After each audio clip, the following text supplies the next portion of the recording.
Decathlon, rendre le sport accessible au plus grand nombre. En particulier, l'équipe que vous voyez là travaille pour Kipsta, en tout cas qui porte ce projet, dont son leitmotiv, sa raison d'être, c'est d'être ensemble pour améliorer le quotidien des pratiquants de football.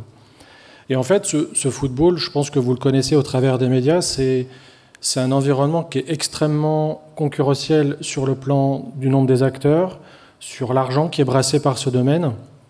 Dans les valeurs de Decathlon et l'accessibilité, on n'a en tout cas, nous, pas pris le parti de jouer sur ces mêmes conditions-là et d'être proche de nos utilisateurs. Donc ce que je vous propose, c'est, avant de rentrer vraiment dans le détail, c'est peut-être découvrir la vidéo qui, je l'espère, sur les 2 années de collaboration avec les personnes que vous voyez, va retracer très très rapidement en fait, le projet qu'on a mené ensemble.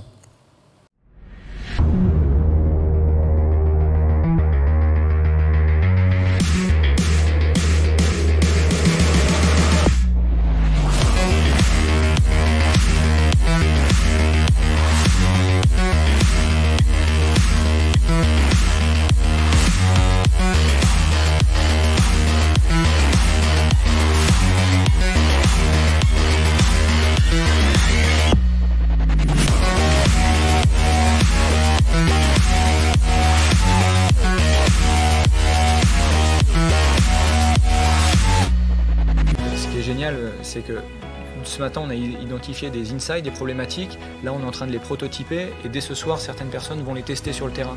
Donc en 3 heures ou 4 heures de temps, on passe de l'insight au test d'usage.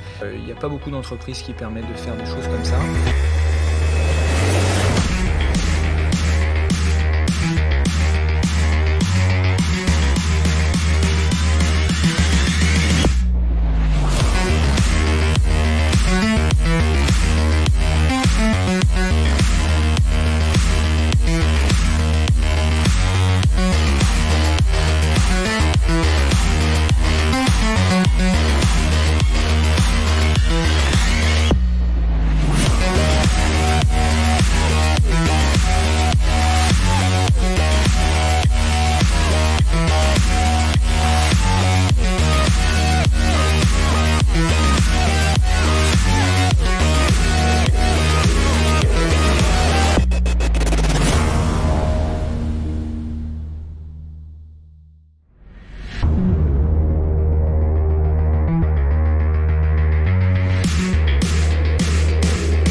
Vous pouvez les applaudir parce que ce sont eux les héros de cette petite vidéo, encore une fois.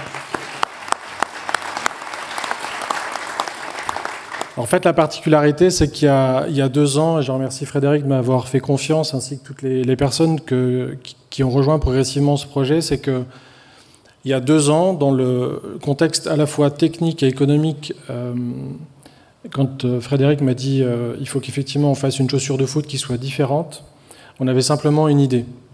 Donc vous avez compris, déjà 2 contraintes, techniques et économiques. Et en fait, alors si j'appuie là-dessus, ça doit fonctionner. Je voudrais vous résumer très très simplement en fait ce qu'on a vécu, c'est qu'une 3e contrainte est apparue, c'est-à-dire une contrainte juridique. C'est-à-dire qu'en rentrant dans cette dynamique de la chaussure, c'est un monde qui est extrêmement concurrentiel. Certains des acteurs peuvent déposer à plusieurs brevets par semaine. Donc vous imaginez finalement la contrainte très forte. Et en fait, ce que je trouve formidable dans ce projet, c'est que au-delà du produit, c'est vraiment ce que moi je qualifierais de l'aventure humaine. C'est-à-dire que quand vous partez d'une copie blanche en 2 ans, vous avez quasiment là les 4 points principaux qui ont été réalisés. C'est-à-dire une promesse unique, c'est-à-dire que, vous l'avez compris dans ce film, on part des utilisateurs, on travaille avec les utilisateurs, et souvent, certains peuvent oublier leurs difficultés. Et en tout cas, dans le foot, on peut assez souvent constater, quand on est proche des terrains, que le haut de la chaussure et le bas peuvent très facilement s'ouvrir, se décoller. Donc, comment résoudre cette problématique-là? Mais encore une fois, je l'ai entendu dans beaucoup de présentations, le côté nombriliste, c'est de se dire qu'on est capable de toujours tout faire par soi-même, c'est pas possible. Quand vous avez en plus les contraintes dont je viens de vous parler, c'est impossible. Et en fait, toutes les personnes que vous voyez là sont des personnes qui sont des industriels, des fabricants de machines, des partenaires avec lesquels on a décidé de se faire confiance dès le début. Donc on a adopté une posture très différente pour résoudre ensemble une problématique technique, ce qui nous a bien sûr permis de déposer un brevet, mais surtout de respecter le timing que je viens de vous citer. Toutes ces personnes sont très très exigeantes dans leur quotidien sur leur métier, que ce soit de l'achat, de la méthode, de la conception, du test d'usage, mais aussi au travers de nos fournisseurs. C'est-à-dire que si vous voulez avancer, les fournisseurs de fils, les fournisseurs de tricotage sont tous exigeants parce qu'ils ont des outils industriels à faire fonctionner, donc énormément de contraintes. La particularité de ce projet, c'est d'avoir su trouver dans le dialogue la capacité à faire interagir ces personnes en respectant à la fois l'exigence pour nos utilisateurs et la promesse que nous on a envie de respecter, qui est le rapport valeur-prix de nos produits qu'on peut vendre, mais également l'exigence industrielle qui va nous permettre de continuer cette aventure. Le résultat aujourd'hui, c'est qu'on fait du Made in France sur un produit qui aujourd'hui est plutôt fabriqué dans d'autres pays assez lointains.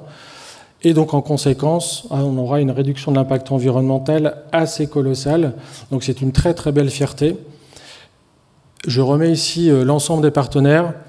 Vous avez du juridique, fournisseurs de matières premières, COTS, nos équipes internes, fil, plastique composite, nos fournisseurs, Santoni, Alpine, Dedienne, qui, je le dis encore une fois, sans eux, n'auraient pas permis de réaliser ce qu'on a pu réaliser en si peu de temps.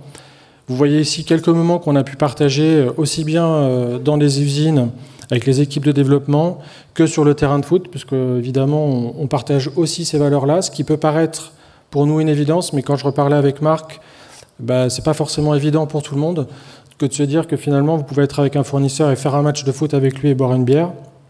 Donc merci encore à toutes et à tous pour cette première partie du match. On n'est pas loin de la fin de la première mi-temps. On a la deuxième mi-temps qui nous attend et on doit implanter maintenant un magasin fin d'année prochaine. Donc à nous de jouer. Merci.